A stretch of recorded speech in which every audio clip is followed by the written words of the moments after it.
શ્રીમદ ભગવદ્ ગીતા અધ્યાય 3 શ્લોક 8 કર્મયોગ અધ્યાય 3 કર્મયોગ બાબતે છે.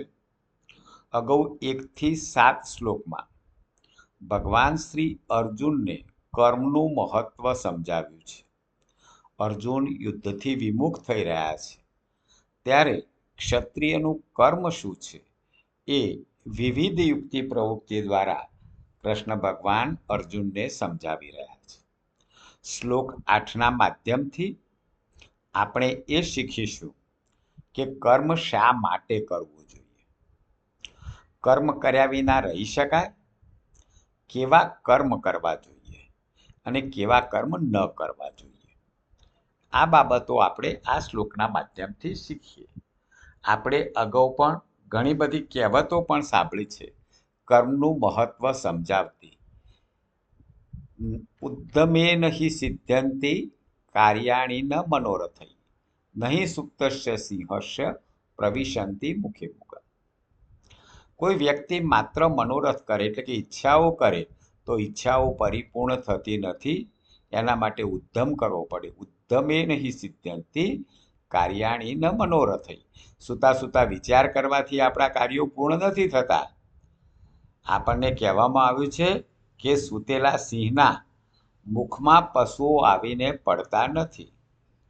કોઈ હરણ કંઈ સિંહ સૂતો હોય તો એની પાસે આવીને કહેવાનું નથી કે રાજાજી જાગો, તમે ભૂખ્યા થયા હશો, મારો આહાર કરી લો. તો કોઈને પણ આપોઆપ કંઈ પ્રાપ્ત થતું નથી. કોઈનું ઘણા લોકો નસીબ પર આધાર રાખે છે. હાલતાનું નસીબ જ હાલતું રહે છે, સૂતાનું સૂતું રહે છે. એ પણ આપણે જાણીએ છીએ, બેઠેલાનું બેઠું રહે છે. તો નસીબ પણ કર્મ કર્યા વિના પ્રાપ્ત થતું નથી. હવે આ શ્લોક 8 જે ભગવાન શ્રી અર્જુનજીને કહી રહ્યા છે એનું પહેલા પઠન કરીએ, પછી એનો ભાવાર્થ સમજીએ. નિયતં કુરુ કર્મ ત્વં કર્મ જ્યાયો હ્યકર્મણઃ શરીરયાત્રાપि ચ તેન પ્રસિદ્ધ એત કર્મણઃ. અર્થાત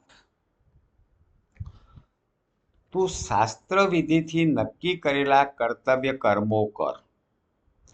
કેમ કે કર્મ નહીં કરવાની અપેક્ષાએ કર્મ કરવું એ શ્રેષ્ઠ છે, તથા કર્મ નહીં કરવાથી તારું શરીર નિર્વાહ પણ સિદ્ધ નહીં થાય.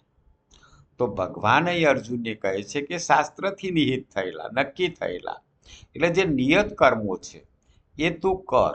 દરેક વ્યક્તિનું પોતાના વર્ણાશ્રમ પ્રમાણે કોઈ કર્મ હોય છે. ડૉક્ટરે ડૉક્ટરનું કર્મ કરવું જોઈએ, ખેડૂતે ખેડૂતનું કર્મ કરવું જોઈએ, કે સુથારે સુથારનું કર્મ કરવું જોઈએ, કે શિક્ષકે શિક્ષકનું કર્મ કરવું જોઈએ. તો એ નિયત કર્મ છે વર્ણ અનુસાર. કર્મ કર્યા વિના તારો નિર્વાહ પણ નહીં થાય. શાસ્ત્રોમાં 2 પ્રકારના કર્મની આજ્ઞા આપવામાં આવી છે. એક છે વિહિત કર્મ અને બીજું છે નિયત કર્મ. વિહિત કર્મનું તાત્પર્ય એ છે કે સામાન્ય રૂપે શાસ્ત્રોમાં બતાવેલું આજ્ઞારૂપી કર્મ, જેવા કે વ્રત કરવું, ઉપવાસ કરવા, ઉપાસના કરવી. આ વિહિત કર્મોને સંપૂર્ણ કરવા એ કોઈ એક વ્યક્તિ માટે કઠિન છે. પરંતુ તમે નિયત કર્મનું તાત્પર્ય વર્ણાશ્રમ, સ્વભાવ તેમજ પરિસ્થિતિ પ્રમાણે પ્રાપ્ત કર્મ છે. તો અમુક કર્મ આપણે કરવા જ પડે. દાખલા તરીકે ભોજન કરવું, વેપાર કરવો, મકાન બનાવવું, માર્ગ ભૂલેલા વ્યક્તિને માર્ગ બતાવવો, આ નિયત કર્મ છે. કર્મયોગની દ્રષ્ટિએ વર્ણ ધર્મનું કાળશસ્ત્રવિહીન કર્તવ્ય કર્મ પ્રાપ્ત થઈ જાય તે ભલે ઘોર હોય કે સૌમ્ય હોય, નિત્ય કર્મ છે. અહીં અર્જુન કૃષ્ણ ભગવાનને એવું કહી રહ્યા છે કે તમે યુદ્ધરૂપી ઘોર પાપમાં મને, ઘોર કર્મમાં મને કેમ ધકેલી રહ્યા છો?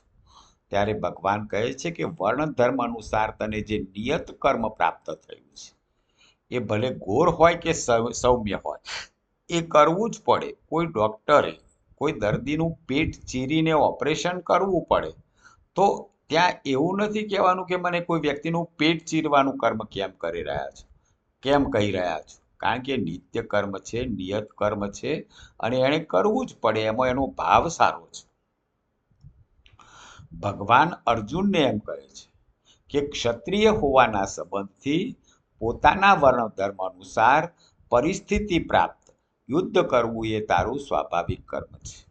તું યુદ્ધ કરવા ઈચ્છતો નહોતો, પણ પરિસ્થિતિએ તને યુદ્ધ કરવા મજબૂર કર્યો છે. તો ક્ષત્રિયનો ધર્મ છે કે તને પરિસ્થિતિથી આ યુદ્ધ કરવાનું અવસર પ્રાપ્ત થયો છે, અને એ તું ન કરે તો તું તારો ધર્મ ચૂક્યો ગણાઈશ.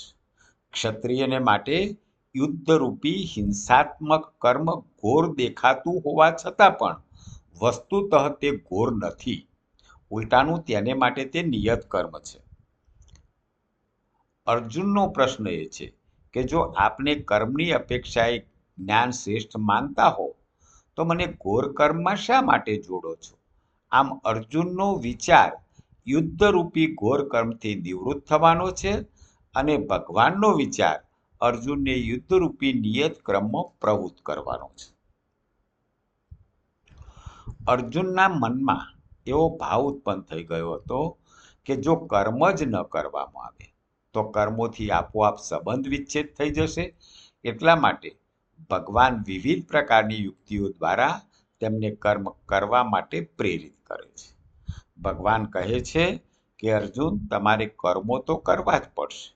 કર્મ કર્યા વિના તારો શરીર નિર્વાહ પણ અસંભવ બની જશે. તો અહીં અધ્યાય 3 એના શ્લોક 8 એની આપણે સમજૂતી મેળવી. પણ આખો જ અધ્યાય 3 કર્મયોગ છે, અને આખા અધ્યાય 3નું પઠન કરવાથી પણ ઘણા બધા આપણને લાભ થાય છે. જય શ્રી કૃષ્ણ.